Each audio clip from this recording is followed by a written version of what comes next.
Hello guys, welcome to my YouTube channel. आज के इस नए वीडियो में हम पिछले वीडियो को कंटिन्यू करेंगे। जैसे कि पिछले वीडियो में हम पढ़े थे मॉड्यूलस फंक्शन और उसके बाद ग्रेटेस्ट इंटीजर फंक्शन। अब इस चैप्टर में हम उसी को हम थोड़ा सा आगे एक्सटेंड करेंगे।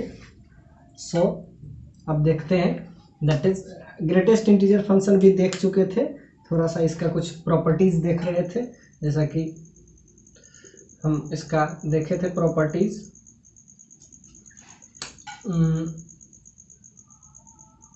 -x अगर हो और x यहाँ पे x is not equal to z हो, यानी इसके अंदर जो भी हो वो z नहीं हो, मतलब कि वो कोई इंटीजर नहीं हो, यानी इसके अंदर कोई इंटीग्रल वैल्यू नहीं हो, इंटीग्रल वैल्यू नहीं हो, यानी कि इसके अंदर कुछ भी हो, जैसे -3.1। तो अगर इसके अंदर कोई इंटीग्रल वैल्यू नहीं हो तो इसका वैल्यू क्या आता है, इसका वैल्यू हो जाएगा x, नेगेटिव साइन बाहर और ये और फिर -1। ये इसका प्रॉपर्टीज है कि जब भी नेगेटिव साइन रहे तो नेगेटिव साइन बाहर आ जाता है और फिर क्या हो जाता है, -1 हो जाता है। तो ये प्रॉपर्टीज है। जब डायरेक्ट इंटीजर रहे, जब x बिलोंग्स टू z, मतलब जब इंटीजर का बात रहे तो ये डायरेक्टली क्या हो जाएगा, -x हो जाएगा। लेकिन अगर नॉन इंटीजर हो तो इसमें एक -1 होता है, यानी कि और इंटीग्रल वैल्यू के लिए, ये नेगेटिव साइन के लिए, पॉजिटिव साइन के लिए, पॉजिटिव जब रहे तो क्या, पॉजिटिव के लिए तो x का आप क्या कर सकते हैं, ग्रेटेस्ट इंटीजर फंक्शन। लेकिन जब नेगेटिव हो तो ये किस चीज़ में कन्वर्ट हो जाता है, माइनस साइन बाहर आ जाता है, फिर -1। ये प्रॉपर्टीज किसका है, ग्रेटेस्ट इंटीजर फंक्शन का। तो ग्रेटेस्ट इंटीजर फंक्शन का ये एक प्रॉपर्टीज है कि जब इसके अंदर कोई नेगेटिव साइन रहे और ये integer it is not equal to z, जब ये z नहीं हो, z का मतलब कोई इंटीग्रल वैल्यू नहीं हो, तो इसका वैल्यू कुछ ये हो जाता है, -x, माइनस बाहर आ जाता है और एक -1 आ जाता है। ये नेगेटिव साइन इसका एक प्रॉपर्टीज है। सो इट्स क्लियर कि -3.1 हो तो इसका अगर हम निकालेंगे तो क्या आएगा, -3.1 अगर आ गया तो क्या, माइनस बाहर कर लेंगे और 3.1 का ले लेंगे और उसके बाद क्या, -1। तो 3.1 का क्या होगा, 3 होगा, तो -3 -1 दैट इज -4। तो इस पे अगर हम एक और क्वेश्चन देख लें, जिसे आ जाए निगेटिव में क्या आना चाहिए, जैसे -4.7 का आ जाए।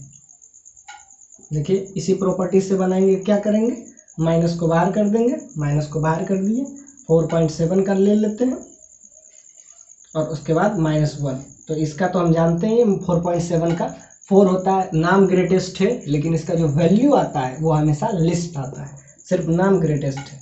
तो यहाँ से क्या आ जाता है, यहाँ से आ जाएगा -4 -1 दैट इज -5, इस प्रॉपर्टी से। तो यानी कि जब इसके अंदर नॉन इंटीग्रल वैल्यू आए, जब ग्रेटेस्ट इंटीजर के अंदर नॉन इंटीग्रल वैल्यू आए और नेगेटिव साइन रहे तो नेगेटिव साइन हम एज इट इज़ बाहर कर देते हैं और एक -1 साइन लगाते हैं। तो ये बहुत ही इम्पोर्टेंट आपका है। इस पर हम 2 प्रॉब्लम भी किए, -3.1 को किए तो क्या किए, और तो माइनस साइन बाहर कर दिए, as it is minus sign बाहर कर दिए और -1 कर दिए।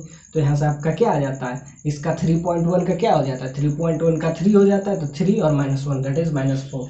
और ये देखिए -4.7 का हम देख लिए थे, तो इसका क्या किए, नेगेटिव साइन बाहर कर दिए और 4.7 का क्या आता है, 4 और -1। तो ये प्रॉपर्टीज़ काफ़ी इंपॉर्टेंट है और यही प्रॉपर्टीज़ के यूज करके आप नेगेटिव साइन का भी आप निकाल सकते हैं। तो एक प्रॉपर्टीज और इसमें आता है, वो है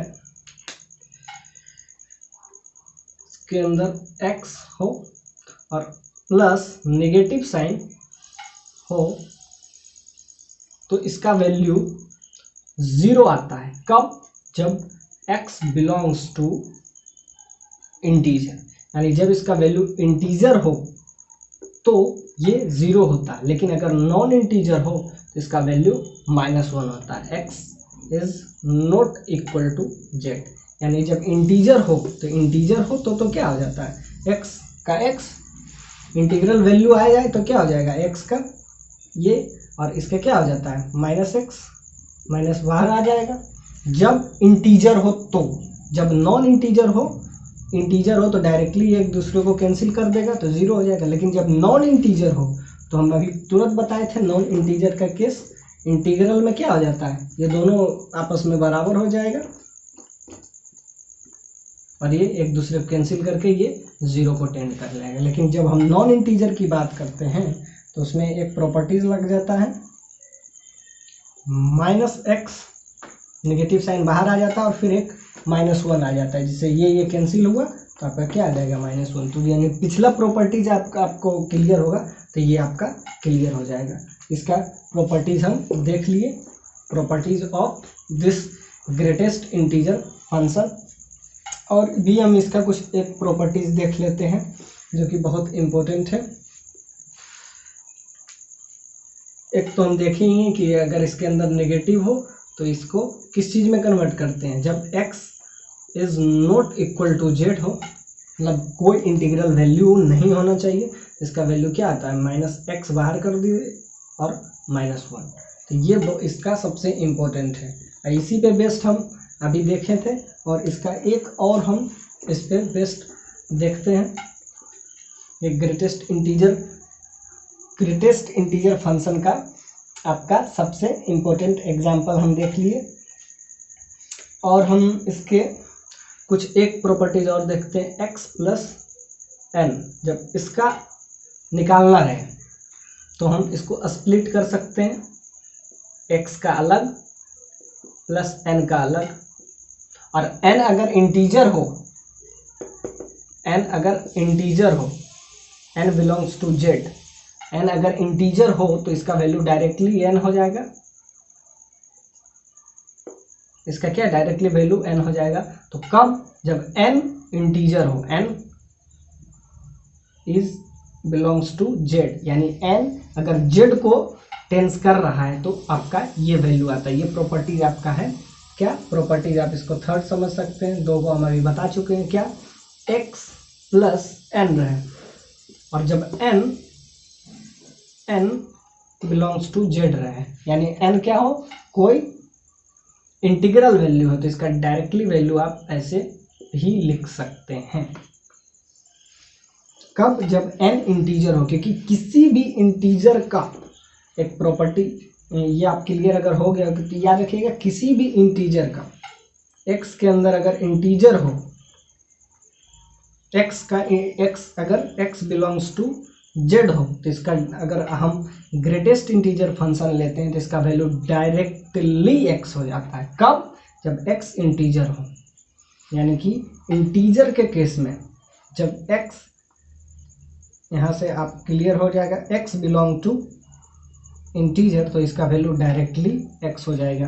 तो ये x किस केस में होगा, जब ये डायरेक्टली इसका कोई ना कोई वैल्यू आ रहा है, मतलब कोई इसका इंटीग्रल वैल्यू आ रहा है, तो इसका जो मतलब ग्रेटेस्ट इंटीजर फंक्शन जो होता है इसका वैल्यू सिर्फ x हो जाता है। कब, जब ये कोई इंटीग्रल वैल्यू है, यानी कि ग्रेटेस्ट इंटीजर का वैल्यू x एक ही कंडीशन में हो सकता है, जब वो इंटीजर हो, यानी कि x का वैल्यू डायरेक्ट x हो। कब, जब x बिलोंग्स टू इंटीजर, यानी कि अगर थ्री का अगर ग्रेटेस्ट इंटीजर फंक्शन तो 3, 4 का तो क्या 4, यानी कि x किस कंडीशन में, x बिलोंग्स टू z। अब इसके कुछ प्रॉपर्टीज हम देख लिए, एक प्रॉपर्टीज इसका और देखेंगे। प्रॉपर्टीज क्या है, बस वो डेरिवेशन है, x plus 1/2 plus x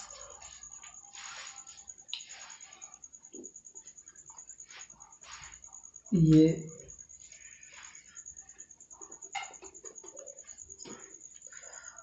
mod x plus 1/n,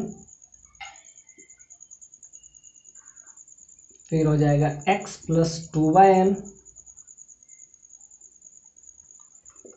x plus 3/n up to so on x plus n/n that is 1। यानी इस केस में अगर आपका वैल्यू अगर पूछे, ये फंक्शन इस टाइप का फंक्शन रहे x plus x/1/n, x/2/n, 3/n, 4/n, 5/n, इस तरीके का अगर आपको कुछ रहे और लास्ट का इसका जो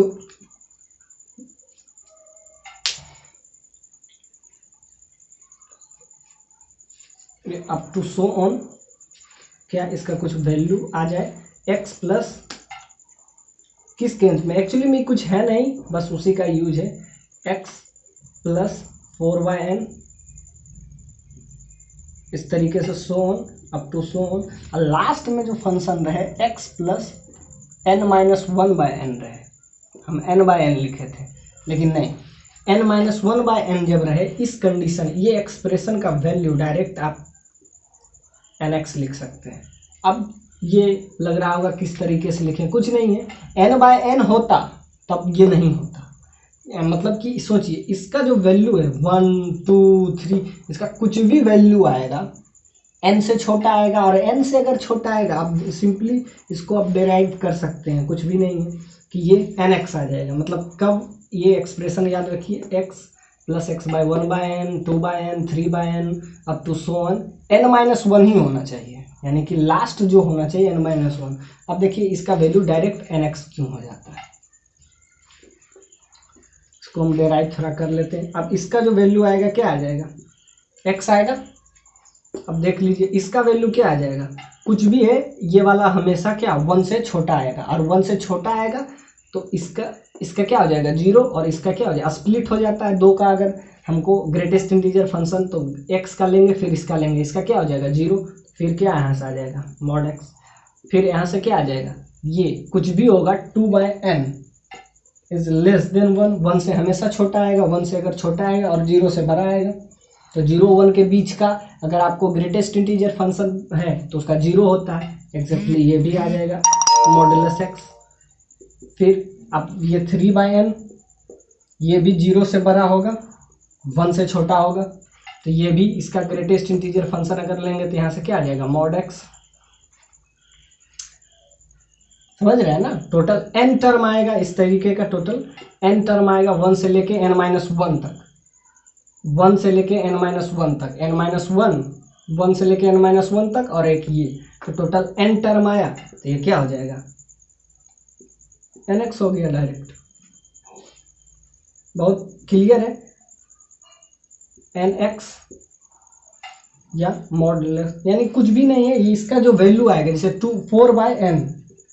4/n का जो वैल्यू आएगा 0 और 1 के बीच आएगा, इसका ग्रेटेस्ट इंटीजर फंक्शन लेंगे तो क्या आएगा 0 आएगा, तो यानी कि यहाँ से सारा का वैल्यू, इसका भी वैल्यू आ गया 0। अब ऐसे सो इसका भी वैल्यू क्या आ जाएगी, हमेशा n-1/n इज लेस देन 1 आएगा, तो ये भी 0 हो जाएगा, तो यहाँ से भी टोटल क्या आ जाएगा, तो टोटल ये कितना टर्म आया n, तो क्या हो जाएगा nx।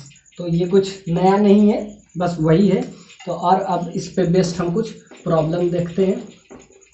अब हम बहुत थ्योरी पढ़ चुके हैं, और एक और हमको थ्योरी में देखना है, that is fractional X. Fractional X वो भी कुछ ज़्यादा नहीं है,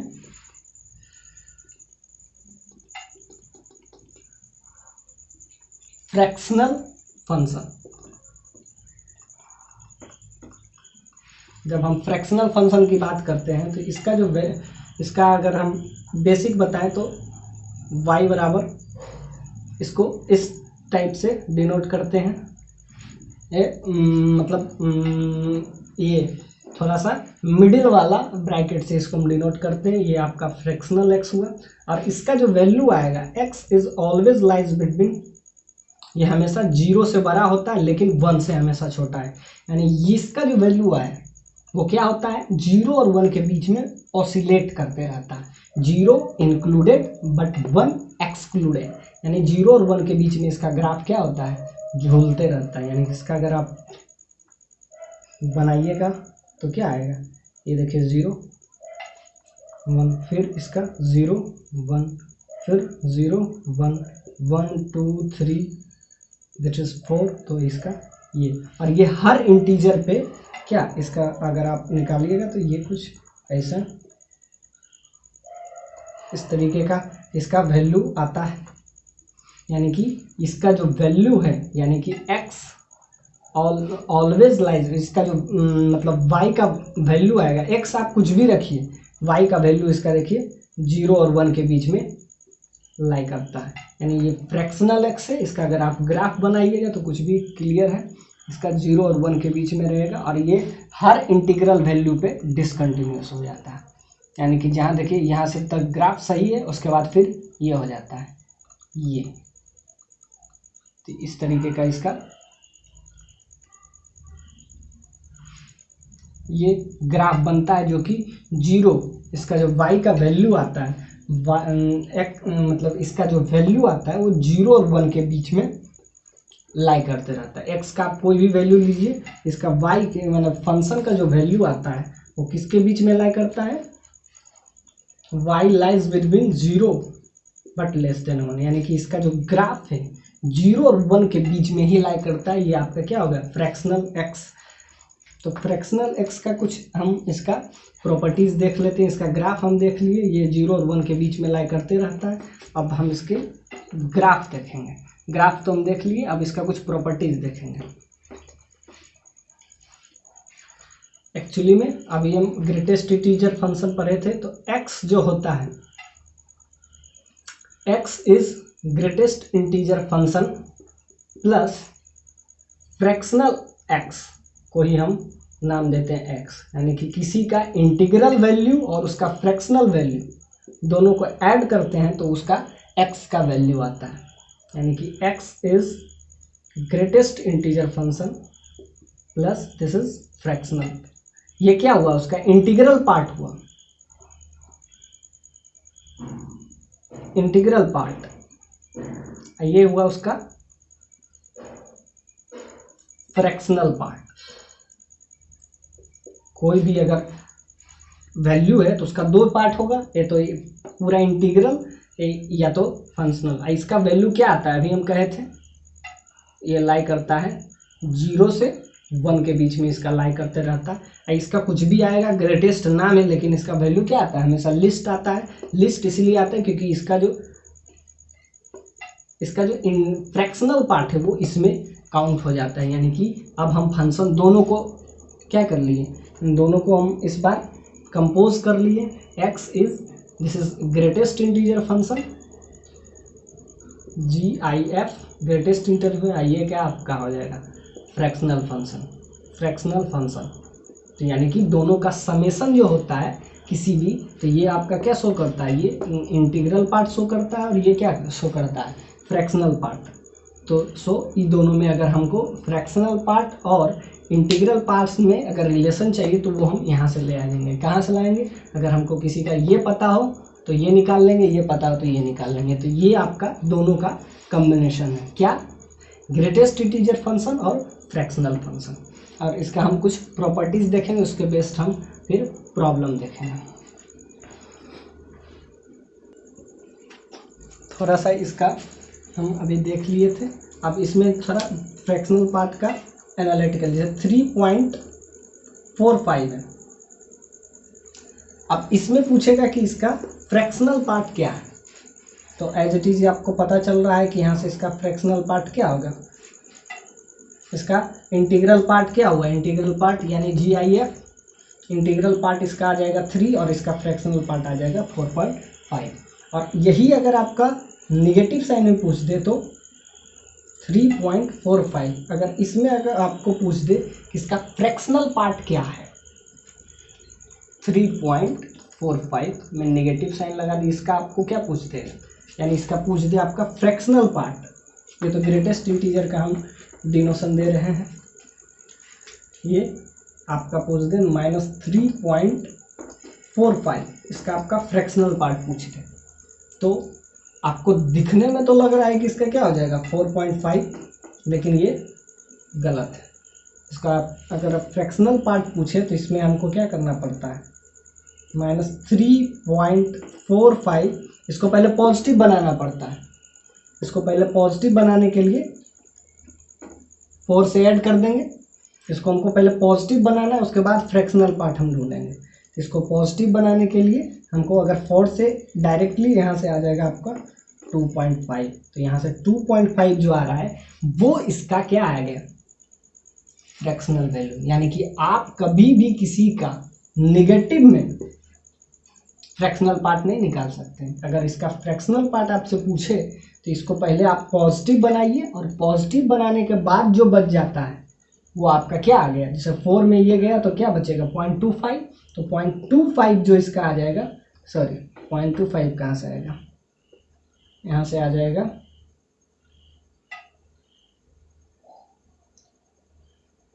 यहाँ से अगर 4 पॉइंट में ये घट गया तो ये बच जाएगा 55.55, तो 0.55 ये इसका इंटीग्रल, मतलब किसी का अगर हमको फ्रैक्शनल पार्ट का वैल्यू निकालना है, जैसे इसका फ्रैक्शनल पार्ट का अगर वैल्यू निकालना है, अगर ये नेगेटिव में हो तो इसको पहले हमको पॉजिटिव में कन्वर्ट करना पड़ेगा। तो पॉजिटिव में कन्वर्ट करने के लिए इससे बड़ा नंबर से हमको घटाना पड़ेगा। तो इसको क्या करेंगे, -3.45 है, तो इसको यहाँ +4 लिख देते हैं।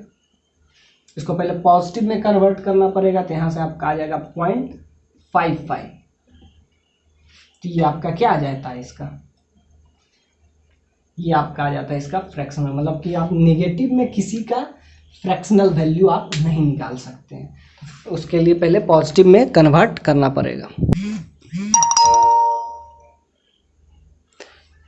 इस फंक्शन का अगर ग्रेटेस्ट मतलब फ्रैक्शनल पार्ट का अगर आपसे पूछे तो पहले उसको पॉजिटिव में कन्वर्ट करना पड़ेगा, उसके बाद आपको फ्रैक्शनल का वैल्यू लिखना पड़ेगा। यानी कि ये जो फंक्शन है that is fractional X Y बराबर, दिस इज, इसका अगर x यानी x is all real number, x belongs to all real number, but y lies between 0 और 1 के बीच में लाई करता है। और इसका हम अभी पढ़े थे कि अगर नेगेटिव -7.1 का अगर आपको निकालना हो तो नेगेटिव में हम डायरेक्टली नहीं कह सकते, इसको पहले पॉजिटिव में कन्वर्ट करना पड़ेगा। पॉजिटिव में अगर कन्वर्ट करने के लिए इसको -7.1 में 7.1 को +8 से करना पड़ेगा, तो यहाँ से आपका क्या आ जाएगा 0.9। तो 0.9 जो आया पॉजिटिव, क्योंकि इसका जो भी वैल्यू आएगा 0 और 1 के बीच में लाई करेगा। और यहाँ से आपका, तो जब भी निगेटिव में दिया रहे तो उसको पहले पॉजिटिव में कन्वर्ट करना पड़ेगा। 2.75 नेगेटिव साइन में रहे, और इसका आपका अगर फ्रैक्शनल पूछे, फ्रैक्शनल पार्ट इसका क्या है, तो इसका फ्रैक्शनल के लिए पहले इसको पॉजिटिव में कन्वर्ट करना पड़ेगा। तो पॉजिटिव में कन्वर्ट करने के लिए आपको 3 से ऐड करना पड़ेगा, तो यहाँ से आपका आ जाएगा 0.25। तो ये इसका क्या हो जाएगा फ्रैक्शनल पार्ट। तो फ्रैक्शनल पार्ट किसी का, और अगर 7.1 का पूछे फ्रैक्शनल पार्ट तब तो डायरेक्टली कर देंगे 0.1 है, और 9.2 का अगर पूछे इसका तो डायरेक्टली हम कह देंगे क्या 9। लेकिन माइनस अगर पूछे तो यहाँ से इसका डायरेक्टली अगर पूछे तो यहाँ 0.2 हो जाता है 9.2 का। लेकिन अगर नेगेटिव साइन आया तो इसका क्या हो जाता है 0.8 हो जाएगा। पहले इसको क्या पॉजिटिव में कन्वर्ट करना है, 10 से घटाएंगे तो 0.8 आएगा, वो इसका क्या फ्रैक्शनल पार्ट आएगा। अब इस पे बेस्ड हम प्रॉब्लम देखेंगे। अब हम सारा थ्योरी पढ़ चुके हैं और उसके बाद हम प्रॉब्लम देखेंगे। आइए देखते हैं इस पे बेस्ड प्रॉब्लम। ये जो IIT JEE पूछा गया है, IIT JEE पूछा है, IIT JEE इसको 1991 में पूछा गया है। ये ग्रेटेस्ट इंटीजर फंक्शन का क्वेश्चन है। ये ब्रैकेट क्या GIF डिनोट कर रहा है, that is greatest integer function.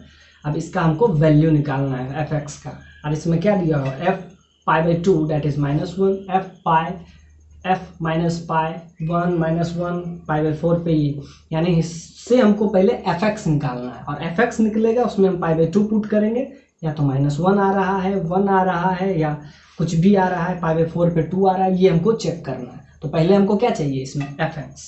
तो ये आपका JEE में पूछा गया है, IIT JEE इसको पूछा है 1991 में, और इसको और भी बहुत सारा कॉम्पिटिटिव एग्जाम में पूछा गया। तो ये जो प्रॉब्लम है ये आपका अभी हम थ्योरी पढ़ाएं उस पर डायरेक्ट बेस्ड है। तो इसमें हमको पहले क्या निकालना है, एफ एक्स इसको, और उसके बाद 4 ऑप्शन आपके दिए गए हैं, π/2 पे, पाई पे, -π पे, π/4 पे। तो पहले फंक्शन निकलेगा, उसके बाद तो हम ये उसके डोमेन में डालेंगे तो हमारा रेंज निकलेगा। तो पहले हमको क्या निकालना है, इसमें फंक्शन निकालना है। तो फंक्शन में क्या दिया हुआ है, F X is cos pi square, greatest integer के फंक्शन के अंदर है x plus cos negative pi square, ये भी ग्रेटेस्ट इंटीजर के अंदर है, इंटू एक्स। इसका हमको वैल्यू निकालना है।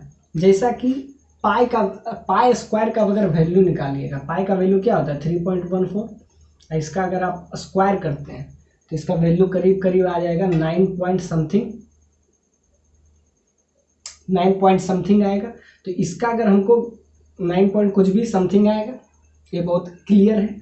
अब 9 पॉइंट समथिंग आएगा, 3 का अगर आप 3.14 का स्क्वायर कीजिएगा तो इसका अगर ग्रेटेस्ट इंटीजर आप देखिएगा 9 पॉइंट समथिंग का, तो उसका क्या ग्रेटेस्ट इंटीजर फंक्शन आता है, 9 आएगा। वेरी क्लियर है कि इसका कुछ भी स्क्वायर कीजिएगा तो 9 पॉइंट समथिंग आएगा, 10 नहीं आएगा, 9 आएगा। स्क्वायर करके आप चेक कर लीजिए, इसका कुछ भी आएगा तो 9 पॉइंट समथिंग का कुछ भी, इसका अगर हम ग्रेटेस्ट इंटीजर फंक्शन लेते हैं तो क्या आएगा, इसका ग्रेटेस्ट इंटीजर फंक्शन 9। तो यहाँ से क्या आएगा, F X is equal to cos pi square का ये, यानी ग्रेटेस्ट इंटीजर फंक्शन इसका 9 पॉइंट समथिंग आ रहा है, इसका ग्रेटेस्ट इंटीजर क्या आएगा 9। तो यहाँ से क्या आ गया 9x। यही -π का अगर स्क्वायर करेंगे तो वो भी आएगा -9 पॉइंट समथिंग, लेकिन इसका ग्रेटेस्ट इंटीजर फंक्शन 9 नहीं होगा। इसका क्या हो जाता है, जब भी हम -x का करते हैं, जब भी करते हैं तो क्या होता है x -1, यानी कि यहाँ से क्या आ जाएगा, इसका 9 पॉइंट समथिंग आएगा, 9 पॉइंट समथिंग।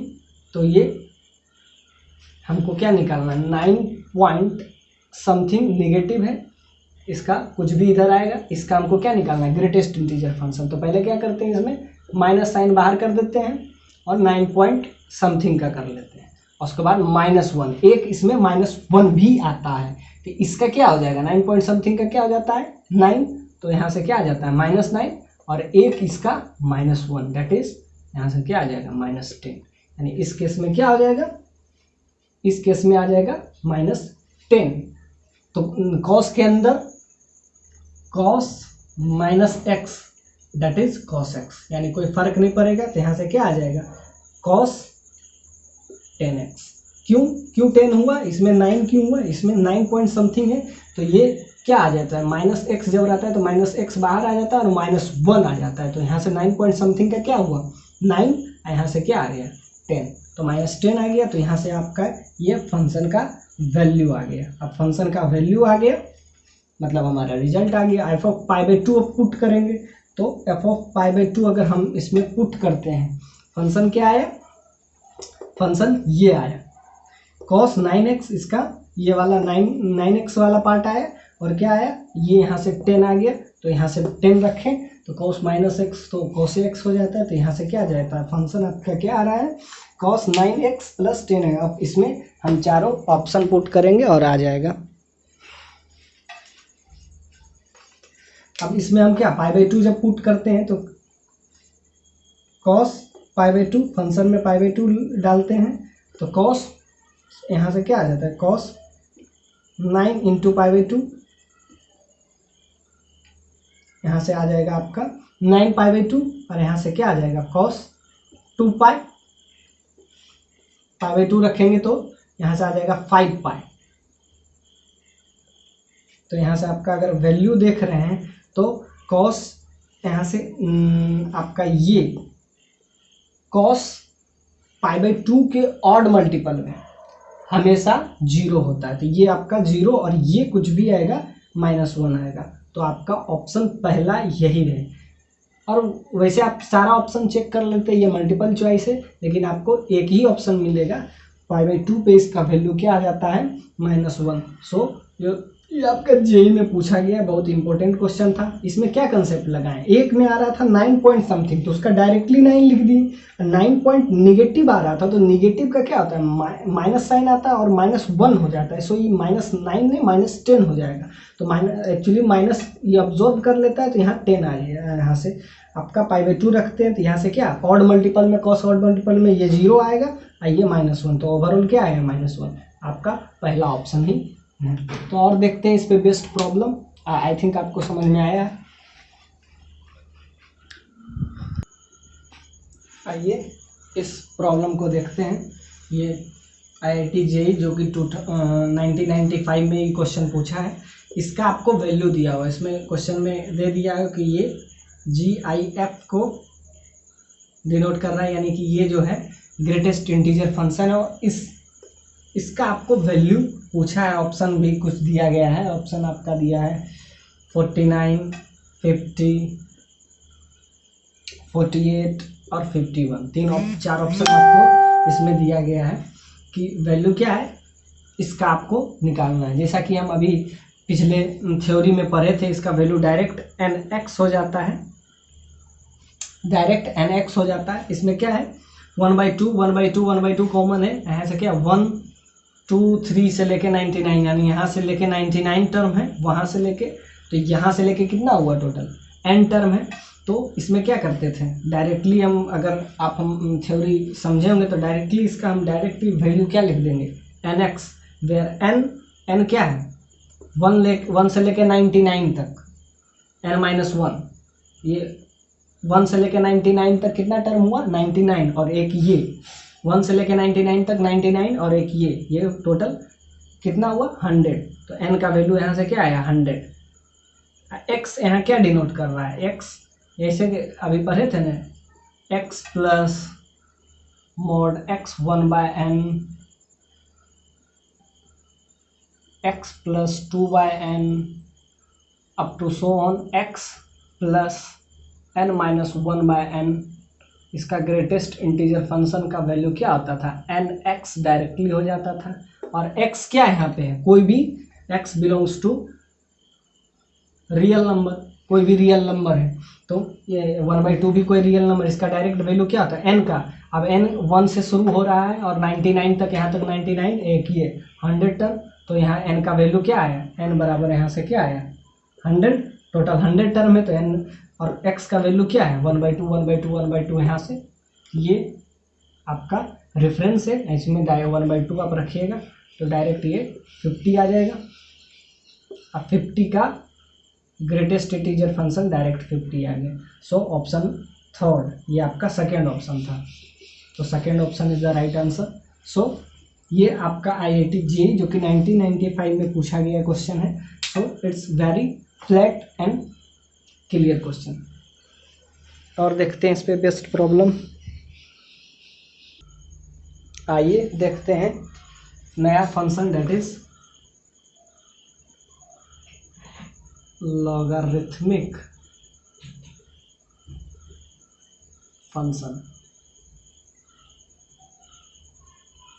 अभी तक हम देखे थे ग्रेटेस्ट इंटीजर फंक्शन में, अब आप देखेंगे लॉगरिथमिक फंक्शन। अब इसका y बराबर log x, इसका हम फंक्शन देखते हैं। अगर इसका हम ग्राफ कुछ देखते हैं तो कुछ ऐसा आता है, दिस इज द y बराबर log x। अब इसमें ये और इसका एक और ग्राफ बनता है, ये होगा आपका y बराबर x का, और एक और इसका ग्राफ बन जाएगा। ये कब है, जब a यानी इसका base a lies between a is greater than 1, a is greater than 1 के लिए ये ग्राफ, और a इज लेस देन, ये आपका यहाँ से दोनों इसी पॉइंट से होकर गुजरता है ये ग्राफ, ये a इज ग्रेटर देन 1 के लिए और ये a इज लेस देन 1 के लिए।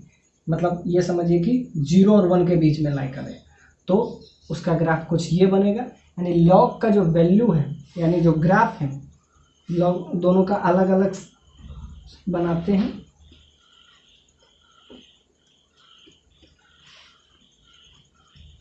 y बराबर log x का ये हुआ y बराबर log x, जब a इसका बेस ग्रेटर देन 1 के लिए, यानी इसका जो बेस है जब 1 से बड़ा हो तो ये इंक्रीजिंग ग्राफ बनाता है अप टू सोन, ये आपका दिख रहा है। और ये कट किसका करता है 0,1 पे, यानी log 1 हमेशा 0 होता है, log 1 0 किसी भी बेस पे।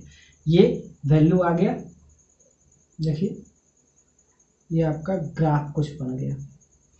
और ये 0 पे इन्फिनिटी शो करता है, यानी 0 पे ये कभी भी कोई फाइनाइट वैल्यू नहीं देता। देखिए y बराबर 0 पे, मतलब x बराबर 0 पे ये, यानी कि log अगर डिफाइन है तो x को हमेशा 0 मतलब पॉजिटिव होना चाहिए। ये दिख रहा है x को पॉजिटिव होना चाहिए तभी डिफाइन होता है। और ये a इज, यानी इसका बेस भी पॉजिटिव हो, यानी दोनों पॉजिटिव हो।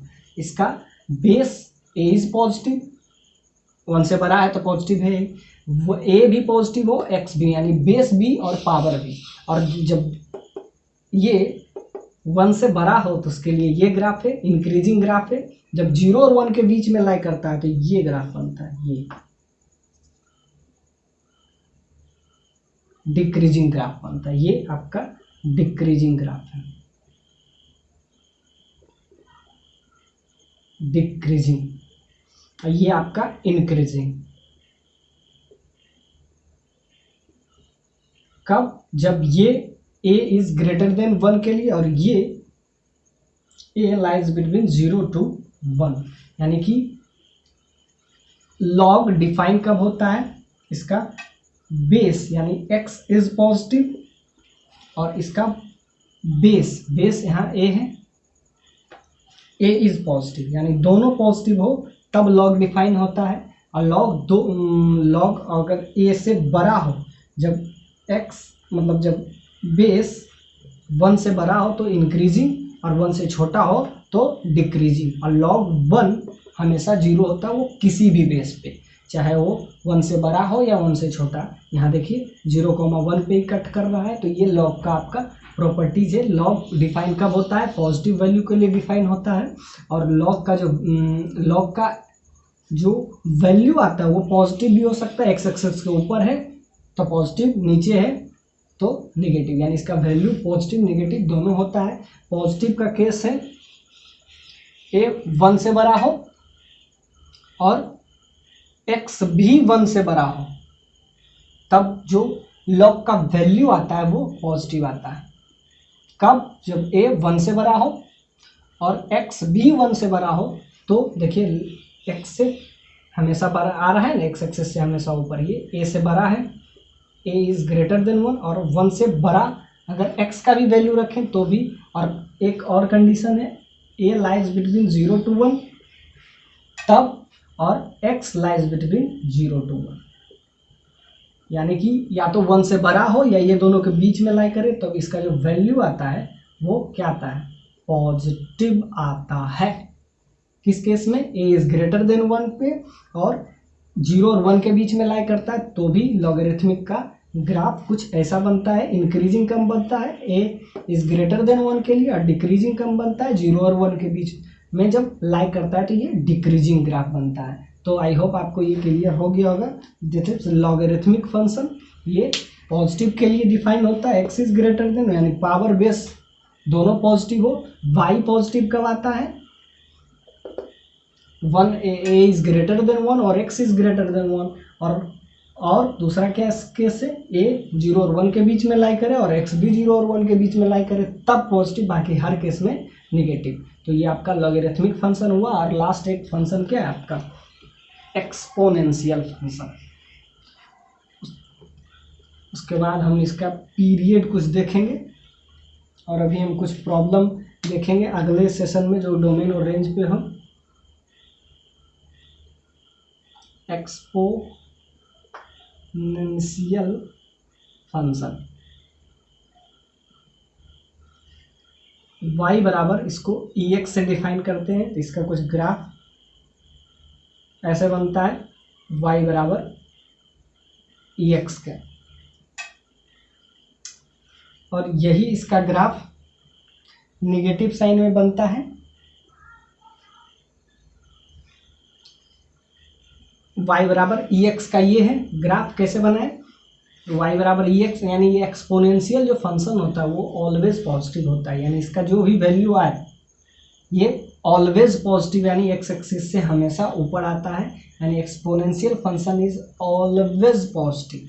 यानी y बराबर ex का ग्राफ अगर हम बनाएं तो क्या बनाएं, ये एक्स एक्सिस से हमेशा ऊपर हुआ, और ये कहाँ टच करता है, दैट इज 0,1, 0,1 पे टच करता है। और ए इंक्रीजिंग कब बनता है, जब इसका जो बेस है 1 से बड़ा हो तो ये इंक्रीजिंग बनता है, और जब 1 से छोटा हो तो यही डिक्रीजिंग बनता है, यानी कुछ ऐसा बनता है। यानी कि डिक्रीजिंग कब बनेगा, ये देखिए डिक्रीजिंग बनेगा कब, जब इसका जो बेस जो है 0 और 1 के बीच में, यानी 1 से जब छोटा 1 से बड़ा रहे तो इंक्रीजिंग, और 1 से छोटा रहे तो डिक्रीजिंग, यानी एक्सपोनेंशियल फंक्शन। लेकिन इसका वैल्यू हमेशा पॉजिटिव आएगा, देखिए एक्स एक्सिस से ऊपर ही आएगा, जब ए 1 से बड़ा हो तो ये, और 1 से जब छोटा हो तो इसका कुछ ये, दिस इज y बराबर ex का ही ग्राफ है, मतलब ax का ही ग्राफ है,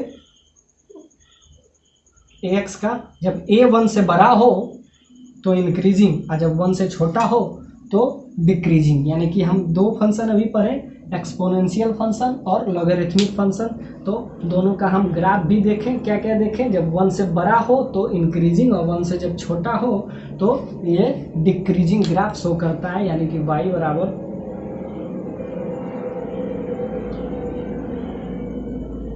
a के पावर x का ये ग्राफ हो 0,1 पे कट करता है, a इज ग्रेटर देन 1, तो ये क्या ग्राफ बना, इंक्रीजिंग, और जब ये 1 से छोटा लाई करे तो ये हमेशा डिक्रीजिंग, ये भी 0,1 पे कट करेगा, और ये आपका इन्फिनिटी को टेंड किया। तो ये कब है, y बराबर ई भी ax का ग्राफ है, और कब, जब ये y बराबर ex का ग्राफ बन जाता है, तो ये e का वैल्यू क्या आता है, e का वैल्यू, ex का ग्राफ e का वैल्यू होता है 2.71, तो जब 71 हो तो 1 से बड़ा है, तो 1 से बड़ा है तो ex का हमेशा ग्राफ कैसे हम बनाते हैं, ऐसे, क्योंकि ये 1 से बड़ा, 1 से छोटा में ये डिक्रीजिंग ग्राफ बनता है,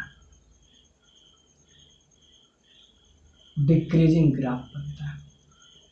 अब इस पे बेस्ड हम प्रॉब्लम देखेंगे सारे, और उसके बाद हम पीरियड देखेंगे, उसके बाद डोमेन रेंज पे बहुत सारे प्रॉब्लम देखेंगे।